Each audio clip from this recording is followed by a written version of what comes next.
mga kapiksi. And yung sinabi nga natin kanina na dreams coming true, dito sa spread na to, 'di ba?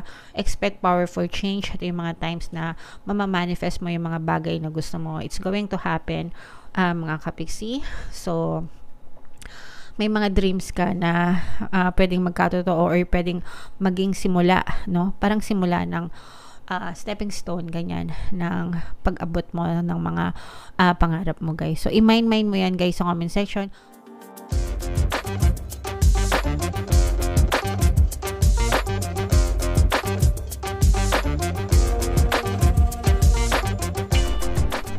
Hello guys, hello Virgo, welcome back to Pinay Pixie Tarot. Ang pamagat ng episode natin for tonight is No Moon Kapalaran para ngayong May to June para sa Virgo, Sun, Moon, Rising, Sign, and Venus. General reading lang guys, pwede mag-resonate, pwedeng hindi. Combination ng positive and negative energy. Unahin natin tong deck na itong mga kapiksi. Tingnan natin yung No Moon message para sa inyo. So, meron tayong, wow, expect powerful change. New Moon Eclipse, grabe, sobrang ganda. Mga kapiksi, yung New Moon Eclipse, no, last season yan, guys. Ngayong New Moon lang, pero super powerful nitong message na to, mga kapiksi. And by the way, guys, no, yung New Moon ngayong May ay sa May 8, mga kapiksi. Tapos yung next na New Moon naman ay sa June 6. So, ang reading na to guys ay para sa period na yan, guys. Okay? Alright. So, expect powerful change, guys, no? Lahat nagbabago. So, i-expect nyo na, i-anticipate nyo na yung mga magaganda and very powerful na pagbabago sa buhay nyo, mga kapiksi. Okay? So, dapat ready kayo, guys. Dapat i-anticipate nyo yan, mga kapiksi. If you want affirmation that you can achieve your dreams and get the desired outcome in the situation you're asking about, this is it, no? Ito na yung mga achievements ng goals mo, ng desires mo, ng dreams mo, yung mga sitwasyon mo, mga kapiksi. This is the right time for you, or this may just be the beginning, no? Kumbaga hindi man siya complete na manifestation, pero ito na yung simula, no? Simula ng magagandang movement sa buhay mo that will lead to another good movement, to another good movement, to another good movement, to another good movement, hanggang sa maluto, no, ni universe yung complete manifestation ng desire mo, guys. Okay? Yeah, so be ready, no? Tanggapin nyo na yan. I-ready nyo na mind magagandang pagbabago, mind powerful changes, mind dreams coming true, yan. So, i-comment yan sa comment section, mga kapiksi. So, attune to the moon, guys. Never mind the past. Life evolves every single day. So, yung past, tapos na yan, guys. We're not going back sa past. Hindi tayo pabalik sa past. Okay? Papunta tayo sa future, mga kapiksi. And what we have now is just our present moment, guys. Yung present lang yung meron tayo.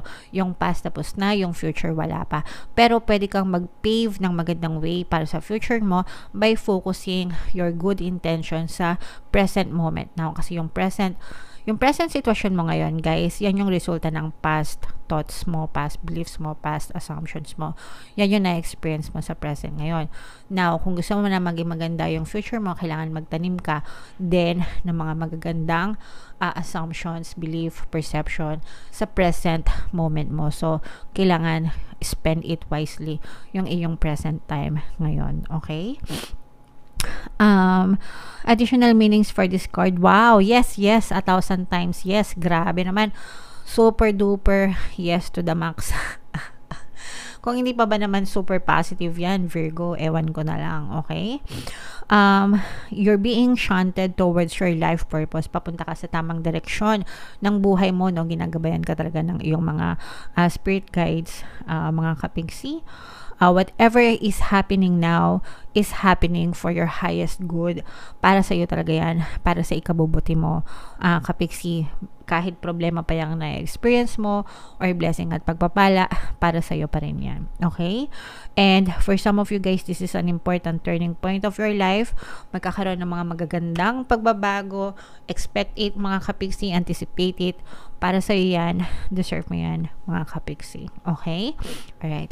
So, comment down below if feeling nyo naka-resonate kayo dyan, guys. Tingnan natin yung inyong ganap sa buhay ngayong no moon season. Shuffle natin tong cards, guys. Habang sinashuffle natin to, panoorin nyo muna yung video natin regarding sa ating paano mag-manifest ng abundance video course. Kapiksi, sawa ka na ba sa mga struggles at hirap sa buhay mo? Masipag ka ba at masikap sa buhay ngunit hindi ka pa rin umaasenso? Ilang beses ka na bang nag-attempt magnegosyo at mag-invest pero palagi ka pa rin nalulugi? Sa pagkakataon na ito ay maaaring may subconscious beliefs ka na nagiging balakid sa iyong pag-unlad at pagyaman. Introducing, paano mag-manifest ng abundance video course. Dito ay matututunan mong ma-overcome ang mga balakid mo para tuluyan ka ng umunlad, umasenso, sumagana, maging matagumpay, successful at maswerte sa iyong kabuhayan, pera, trabaho, negosyo, salapi at kaperahan ng bonggang-bongga. Dali, mag-send na ng email sa pinoypixitaro@gmail.com at simulan na ang iyong pagyaman ngayon. Alright, so sabay-sabay tayo, guys, magpayaman ngayong 2024 Virgo. Mag-avail na kayo ng course. Sobrang ganda niyan, mga kapiksi, and meron tayong promo ngayong May. Pwede kayo mamili ng promo, guys. 1 free Pampaswerte Subliminal o kaya naman 200 pesos discount. So ngayong May yan, guys, kaya mag-avail na kayo. And meron din tayong email coaching, manifest your desires using the law of attraction. If meron kayo, guys, mga specific na gusto nyong i-manifest, pwedeng love and relationship, pwedeng money or career, pwede kayong magpabook ng email coaching session with me. Mag-send lang kayo, guys, ng email sa pinoypixitaro@gmail.com. So, Virgo, guys, kayo ay represent ng King of Coins. Ito yung moon energy natin. This is more on love energy, mga kapiksi, kasi for some of you, this is negative and positive din. Magdadanas kayo or pwedeng nararanasan nyo na yan. Magdadanas kayo ng problema sa relationship. You will feel like your relationship is falling apart. And dun sa mga times na feeling nyo wala ng pag-asa, doon bigla magkakaroon ng U-turn, no? Para magkakaroon ng sudden shift sa relationship nyo. Sometimes gano'n, no? Yung tipong akala mo wala na pag-asa, yung tipong give up ka na, maghihiwalay ka na, tapos biglang-bigla mag-u-turn, bigla magkakaroon ng magagandang changes or pagbabago dun sa relationship mo. Kasi for some of you guys, I'm sensing na itong pagsubok na to sa inyong relationship, magbibigay yan ng daan para sa realization, no? Parang blessing in disguise din. Sometimes kailangan talaga magkaroon, no, ng ganun klaseng problema sa relasyon, only to find out, only to realize na hindi ko pala kayang mawala to, hindi ko pala to kayang i-give up. My God. Okay, yung tipong akala mo na nag-iisip ka na okay na, makikipaghiwalay na ako, pag-break na ako, ganyan-ganyan. Sometimes iyak-iyak ka pa mag-isa, no? Pero pagka andyan na yung moment, no?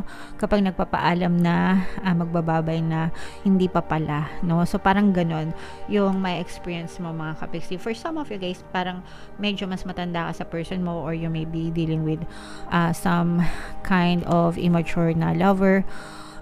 Pwedeng yes, definitely pwedeng mas younger sa'yo, pero parang medyo immature din, so parang hindi masyadong seryoso or hindi masyadong magaling sa relasyon, but doon nyo marirealize na parang maghanap ulit ng way yung person mo or si universe to bring you back together, mga kapiksi. Kasi itong person mo, mahal na mahal ka nito or may pagmamahal pa siya sa iyo, mga kapiksi. And feeling ko likewise, ganun ka din naman sa kanya. Kaya lang, masyado kang hurt, no? Sometimes kasi ganun, pag masyado tayong hurt, akala natin hindi na natin mahal yung person, no? Ayoko na sa kanya, hindi niya ako mahal kasi sobrang niya ako sinaktan, di ba?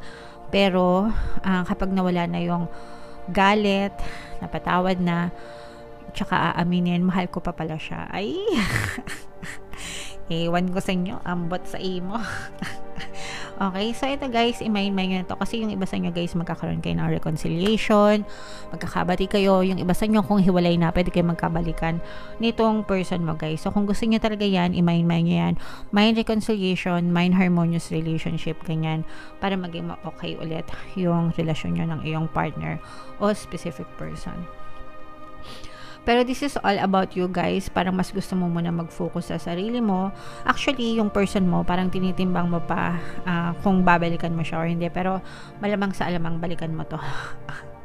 Parang mas malakas yung percentage. Kumbaga parang 60-40, no? 60 yung yes, 40 yung no.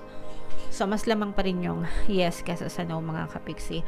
Pero parang mas gusto mo munang i-focus yung energy mo guys sa sarili mo, things that will make you happy, kumbaga parang me time, and you will also be blessed, no? Ito yung energy ng blessings, mga kapiksi. And yung sinabi nga natin kanina na dreams coming true, dito sa spread na to, 'di ba?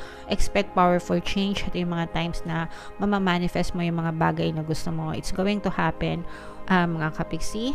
So may mga dreams ka na pwedeng magkatotoo or pwedeng maging simula, no? Parang simula ng stepping stone, ganyan, ng pag-abot mo ng mga pangarap mo guys. So i-mind mo yan guys sa comment section.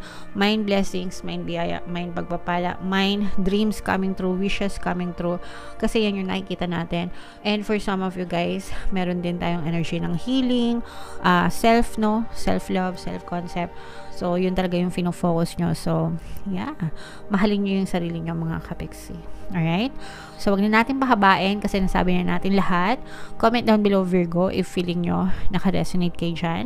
Ito yung ating mga pampaswerte subliminal guys. Pakinggan nyo para makatulong sa inyo.